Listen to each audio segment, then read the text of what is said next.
Hey friends, welcome or welcome back to my channel. My name is Erin and I am so excited that you decided to take time out of your day to spend with me because today we are doing a very exciting video. We are talking about the best of 2024, my top books of the year. Right? This is so very exciting. And I already know that this is going to be a long video because I love yapping about books in general. General? What? General. But when we get to talking about my favorite books, I can talk all day. So I'm not even going to hold you long in this intro. We are going to go ahead and hop into it because, we're going to be here a minute. So go ahead and grab your drink and a snack and let's get into it for real.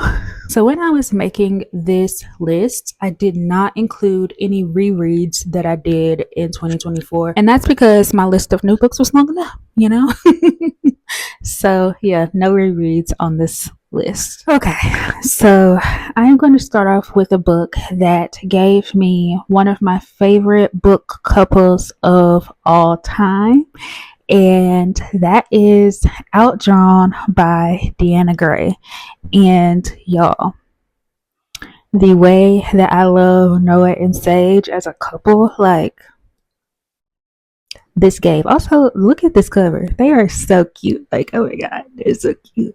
We are following Noah, who has finally gotten her dream job working at this comic company after working her way up on this website and creating her own comics. She, got noticed and now is working for this really prestigious web company, reviving no She is now working for this prestigious comic company where she will be helping to revive one of the cult classic comics.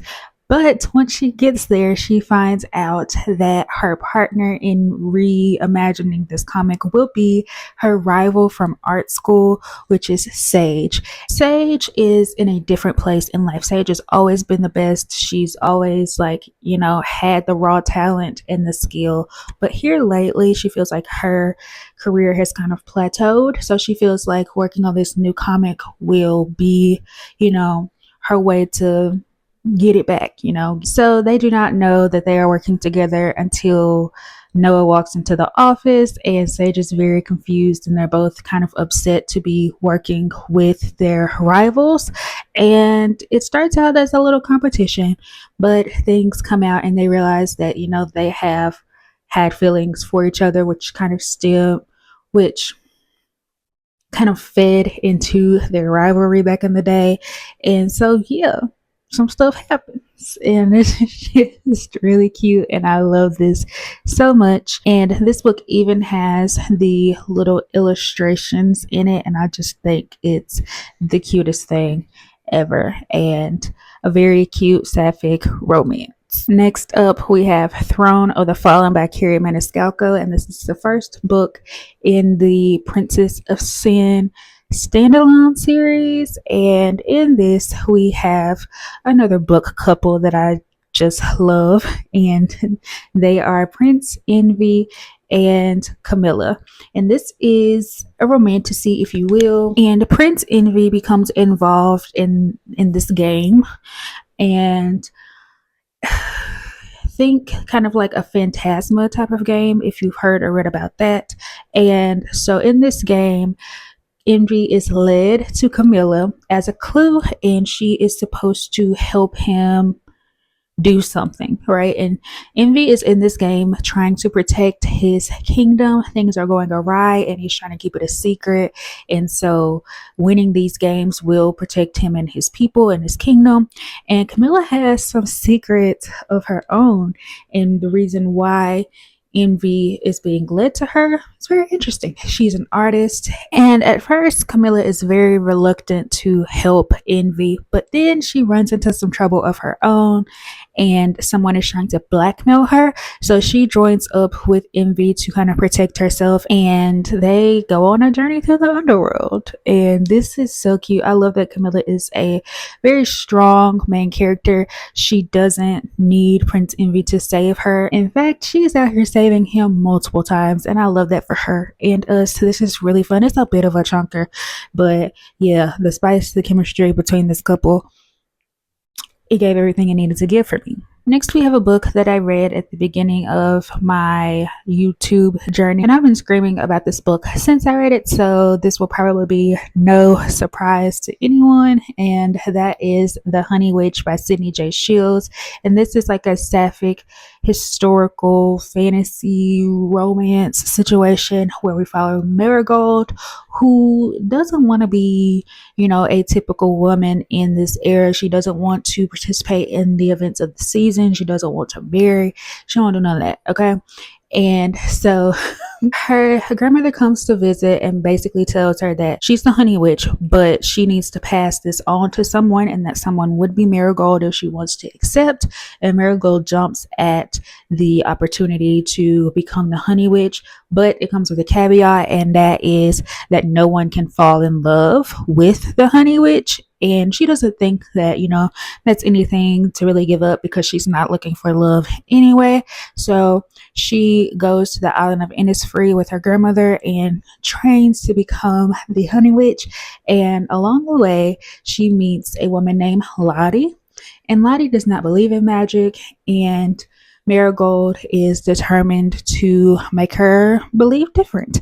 And through making Lottie see that magic is real, they might, fall in love with each other or something, But yes, I really enjoyed this so much. The just atmosphere of this gave everything that I needed. Like, this cover gives everything that I need, and it was just a really fun time. Then we have Glow of the Everflame, which is the second book in the Kindred's Curse saga by Penn.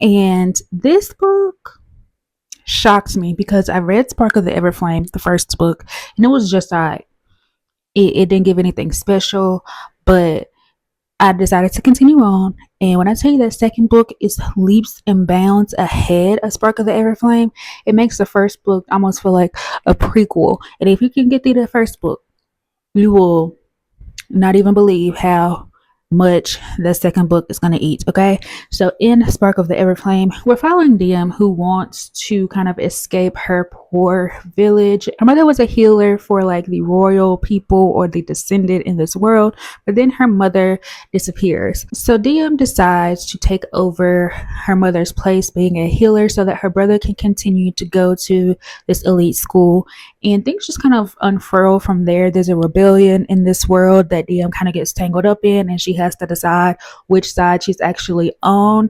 And we don't actually get the romance, the main romance, I'll say, in this first book. We, see them kind of meet each other, but there's nothing romantic there at all. And I thought that was gonna be like, but I really enjoyed that part of it. And yeah, this is just really good. And one thing about Penn, she's gonna leave you on a cliffhanger that makes you immediately want to pick up the next book, like immediately. Next up, we have A Little Kissing Between Friends by Chencia C. Higgins, and this is such a fun book. Like, you will definitely have fun reading this. So we're following Sin the Star, who is a music producer, and Sin is outside living her best life. She's not looking for a relationship. She's hooking up and going on about her life. And Sin has a best friend named Juicy, and she is a dancer at a club that Sin likes to play her music at. And so through a series of events, these friends realize that they want to try to be more than friends, and we kind of follow this situation where you have Sin, who is scared of commitment, and Juicy, who has a son and is trying to protect herself as well.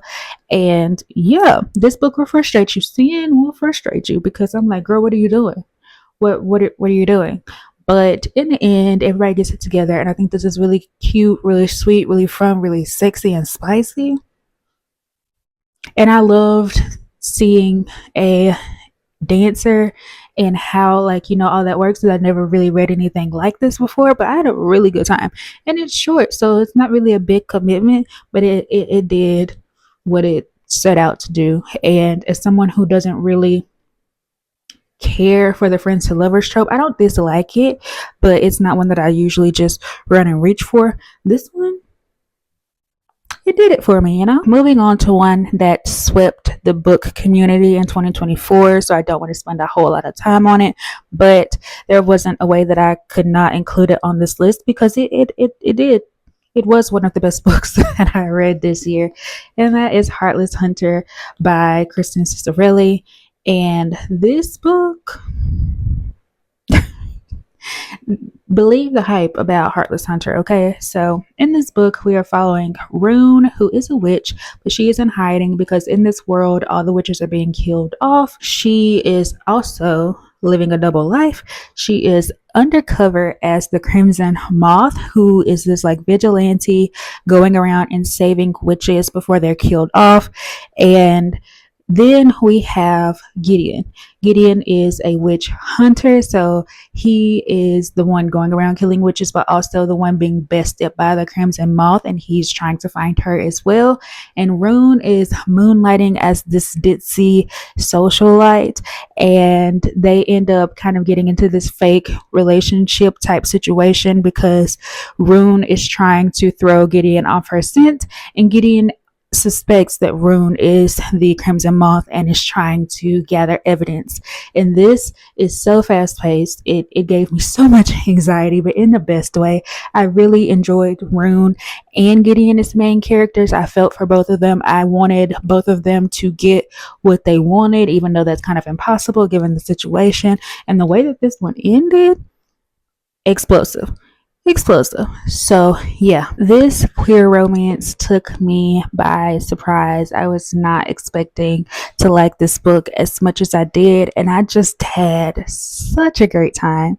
And this love interest, yeah, and that is Truly Madly Deeply by Alexandria Bellefleur. So in this, we're following Truly, who is a romance novelist, and she's been invited to go on this podcast where she'll kind of be giving dating advice, but opposite a divorce slash family lawyer whose name is Colin. So during this podcast, they butt heads, of course, and Truly ends up walking out, and she's like, no, I'm not doing this. Like, I can't deal with him. He's insufferable. And Colin's sister is the one who runs the podcast. So she's like, you're going to go apologize to Truly because I need her to be on my show. And she's one of my favorite authors. And no, you're going to fix this. So Colin goes and apologizes and essentially is like, we're going to be friends. And so Colin and Truly start hanging out, learning more about each other and, you know, what it's like to both be queer moving through the world, and eventually becomes more than friends, you know? And Colin is a great love interest, okay? If you like a man that is going to beg for his woman, a man that is going to get down on his knees literally for his woman, you got to pick it up. This gave everything that, you know, it was just, why am I saying that? I'm not going to say that about every book. This was just so fun and so surprising. And I'm so happy that I received this arc through a giveaway. And then we have another sequel, and that is The Atlas Paradox by Olivie Blake. And first off, I really, really love The Atlas 6. It is one of my favorite books. And so going into this sequel, I had really high expectations, and Olivie delivered. These books and this series is so layered, and there's so many things going on, and we're following 6 different character arcs along with other things as well, and everything is so tangled and just it's a beautiful mess. And then we also have commentary on things going on in the world and how people see each other, and there's a lot going on, okay? But I love that. I love her pretentious writing, and it just yes. So this was really fun. I especially enjoyed Libby's story arc in this, and the person that she became and the confidence that she gained in herself. This was really, yeah. The plot twists in this were really good. I guess I should tell you what this is about. The Alice Six, which is the first book, follows six magicians in this world, and they are all invited into this Alexandrian society. But what they don't know until they get there is that only 5 people will be inducted into the ceremony and into the society. And whatever happens to that sixth person, you will have to read to find out because I'm not going to tell you. Let's talk about another book that surprised me this year, and that is Bring Me Your Midnight. Now, in January, I had a really hard time finishing books. I DNF'd like 6 books and only finished 2. And this was the first book that I was able to complete. And not only that, I ran through this book. It was so good. And it was my first 5-star of 2024. And yes, I was not expecting this. So in this book, we're following Tana, who is a witch. And the witches live on an island off the coast of wherever. And she has already been married off essentially to the governor's son from the mainland to kind of keep peace between the witches and the humans and, foster good relationships. And the witches do a ritual every month where they kind of let their excess power go into the ocean, and that is to keep the humans from being afraid of them, because if they have too much power, then the humans don't like that. So yeah. And one month, Tana gets distracted and misses the ritual. And they have been taught that if you miss the ritual, then bad things will happen to you, and you could essentially not make it. And so Tana is really, upset and is scared and tries to go into the ocean herself and release this power. And along the way, she meets a guy named Wolf. And Wolf, A, is not supposed to exist, and B, practices a kind of magic that has been banned and has been really just talked bad about in the community. And so Wolf and Tana form this kind of relationship through Wolf showing her his way of life. And then Tana has to make the decision, do I want to be what everybody wants me to be, or do I want to be who I actually am and who I want to be? And that was a really fun character exploration. This relationship was really cute, really sweet. This is a YA fantasy. There wasn't any spice or anything like that, but this relationship still gave. More people should pick this up because I haven't really heard anybody talk about it. And let's talk about a Christmas book that I read not too long ago that inched its way onto this list. And nobody is more shocked than I am.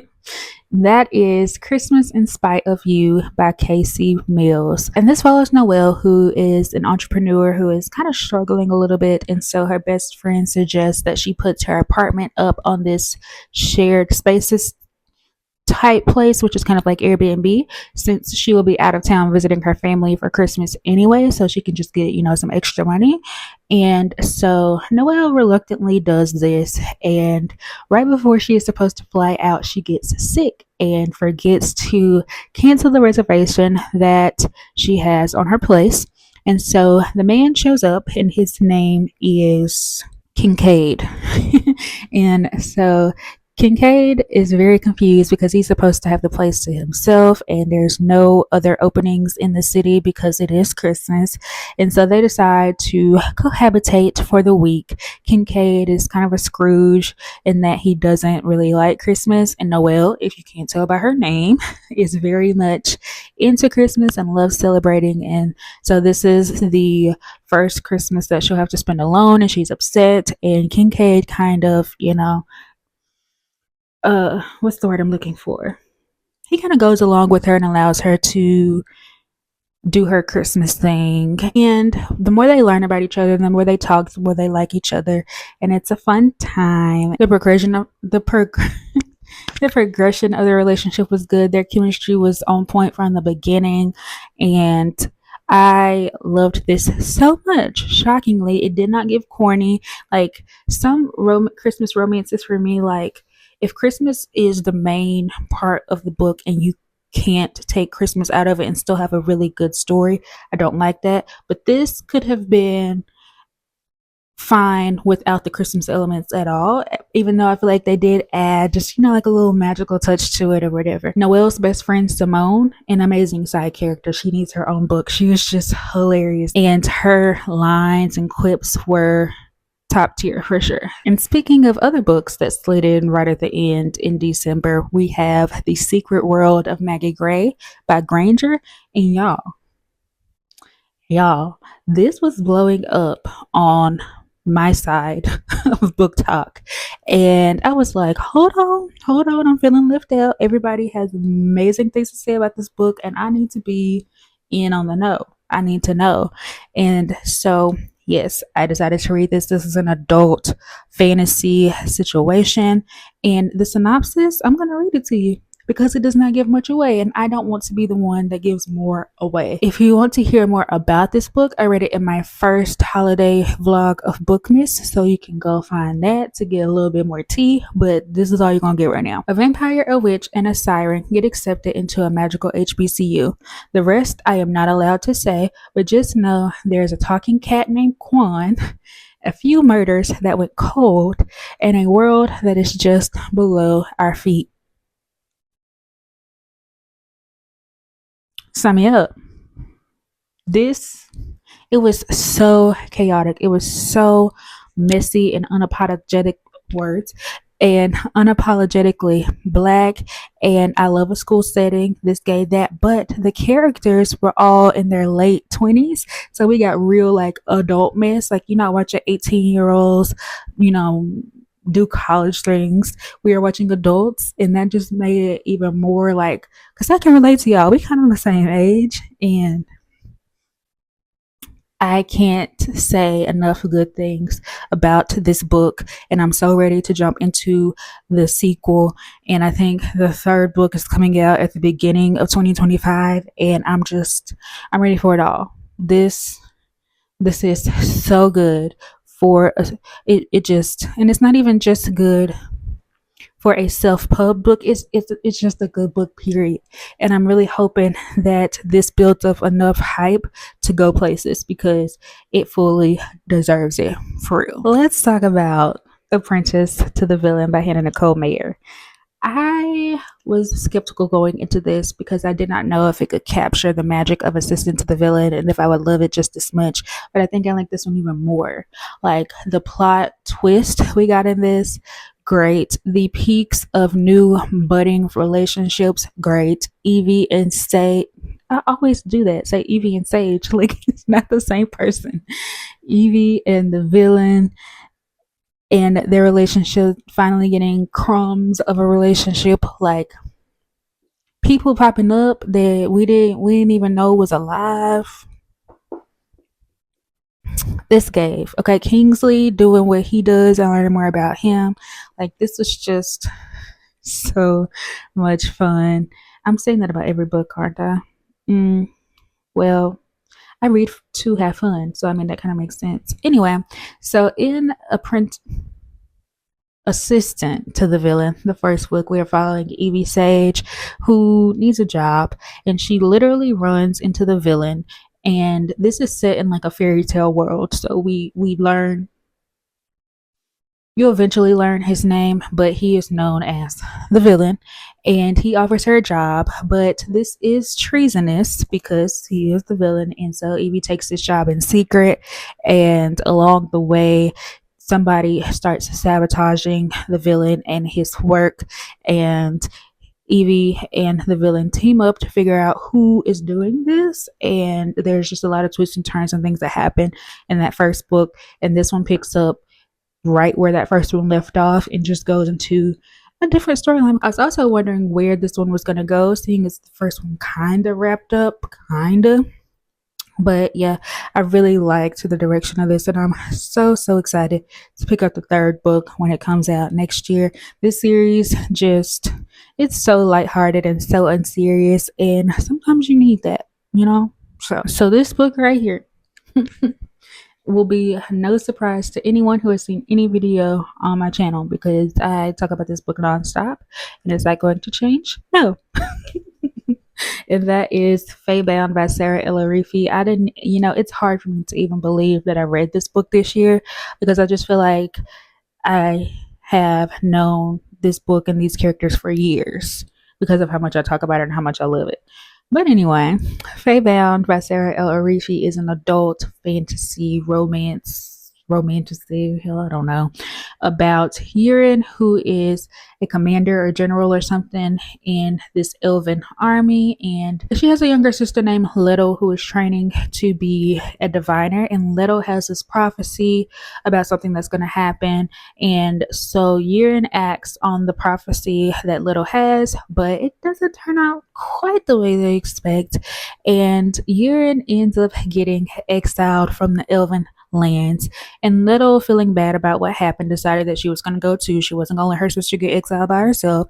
And so Little and Yurin and one of the captains or whatever that worked under Yurin strike out and end up stumbling upon the Fey lands, which they did not know even existed anymore. And this kind of turns their worlds upside down. They're thrust into this different culture, this different world, and kind of have to question everything that they've been taught and everything that they believe. And there's two romances in here. One of them is a sapphic one. And look, look, read this book. Just read it. It's so good. The way that Saara built out this world and the lore, like, it's so good. And you're just gonna want to know more, like I do. The second book is coming out in February, so you got time to read this and then immediately go into the next book. Like, this is such a good story, and I can't talk about this book enough. And I think y'all know that by now. And then we have a book that took me entirely too long to get to, but friends, I am so happy that I did, because this changed a part of me, maybe. I don't know. But I think this definitely changed my thoughts on books and what a book could be. And that is You Made a Fool of Death with Your Beauty by Akwaeke Emezi. And when I tell y'all, Akwaeke is a writer. They write. They wrote the hell out of this book. This book is one of the most beautiful, heartbreaking, chaotic, messy stories I've ever read in my life. And there's nothing like this book that I have read or that I think I ever will read. This stands in a category of its own, in my opinion. So we are following our main character, Faye, and she has recently lost the love of her life in an accident, and she is just going through the motions at this point and not really living. And her best friend kind of convinces her, like, yeah, it's time for you to get out there and try again and live a little. And Faye ends up dating this guy who actually really likes her, is really understanding of her situation, and they start a relationship. So this man decides that he is going to take her to his home because he has helped her set up an art show. Okay. And so they end up staying at his family house with his father, who has also lost his wife and is his famous chef. And Faye and this man daddy essentially fall in love. What do you mean that you went on this trip with your boyfriend and now you want your boyfriend's daddy? But you know,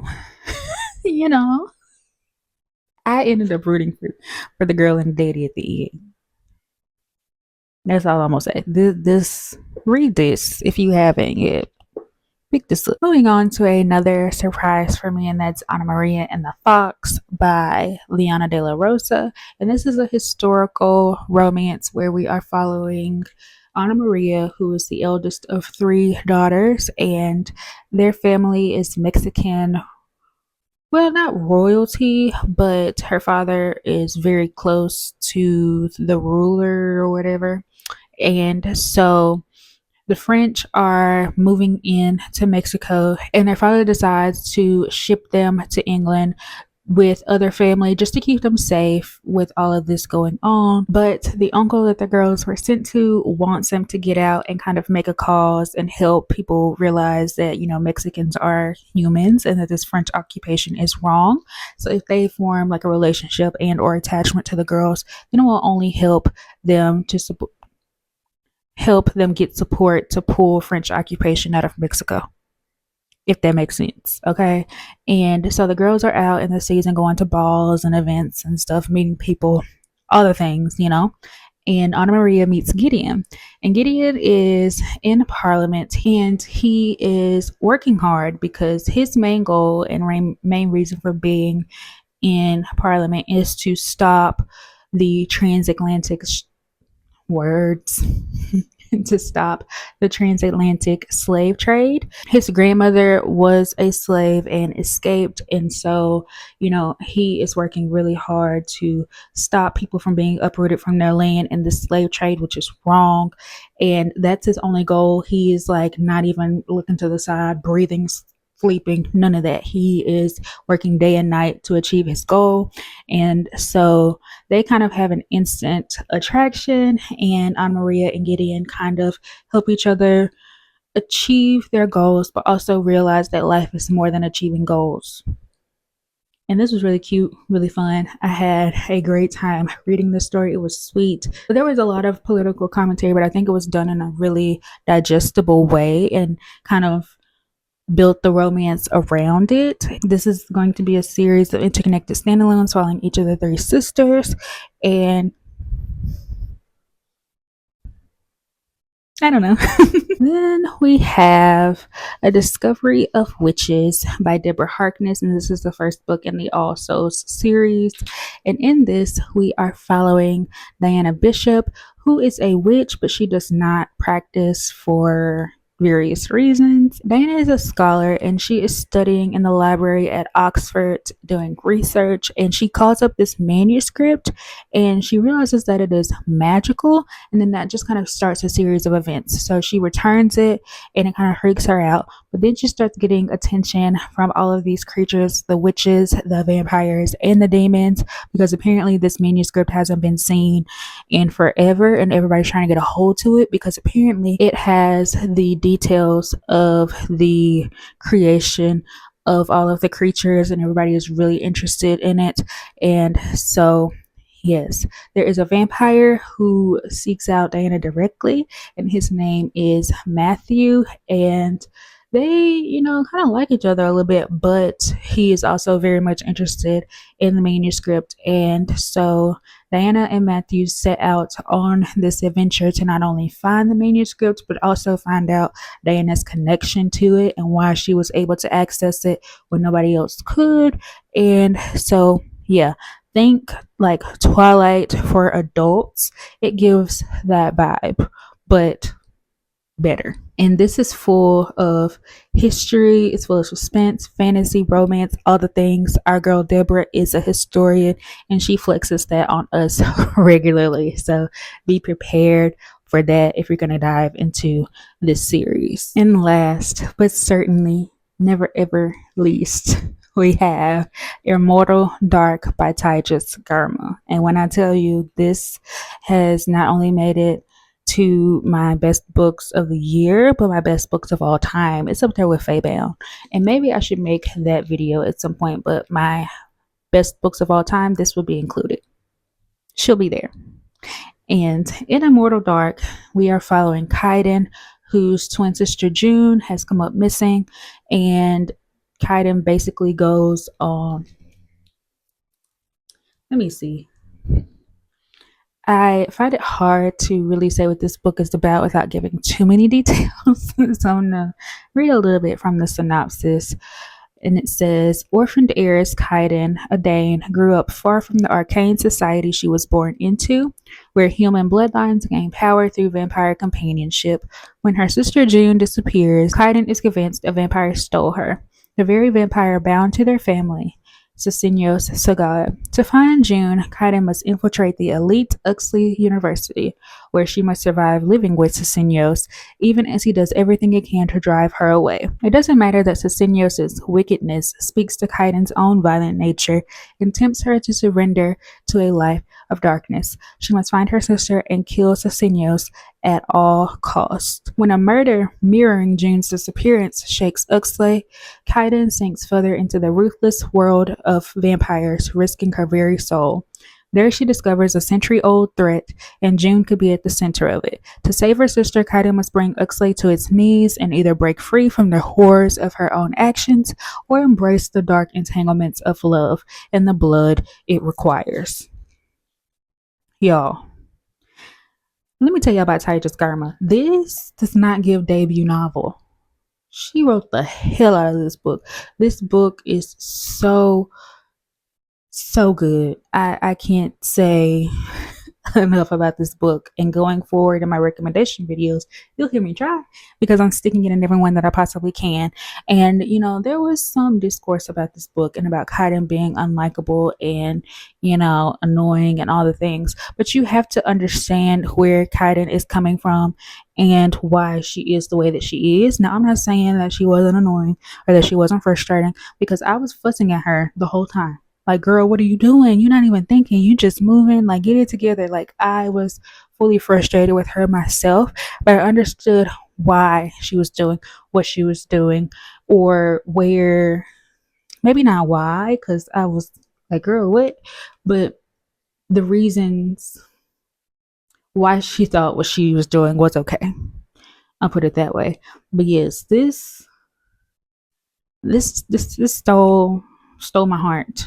And hearing Cicinios' story and just seeing the evolution of their relationship, like, I'm ready for the second book today. I need it now. Right now. That will be the end of my best books of 2024. I should have counted, but I didn't. It's probably 20 something. I don't know. It doesn't matter. I didn't really care about the number. I just wanted to talk about the books that, really stole my heart and really, gave me what I needed this year. And I'm excited that we had a good bit. I was hoping for more because this was the year that I read more than I ever have, but we'll take what we can get. Maybe next year will be better. I would like to thank you for staying to watch this video, for liking, subscribing, commenting, sharing, all the things that you do to support me and my channel. It does not go unnoticed and it is very much appreciated. And I hope you have the best day that you possibly can. And I also hope that you had a really great reading year. Leave a comment giving me one of your best books of 2024, because as always, I love a good recommendation. And I'm done talking for real, y'all. Bye.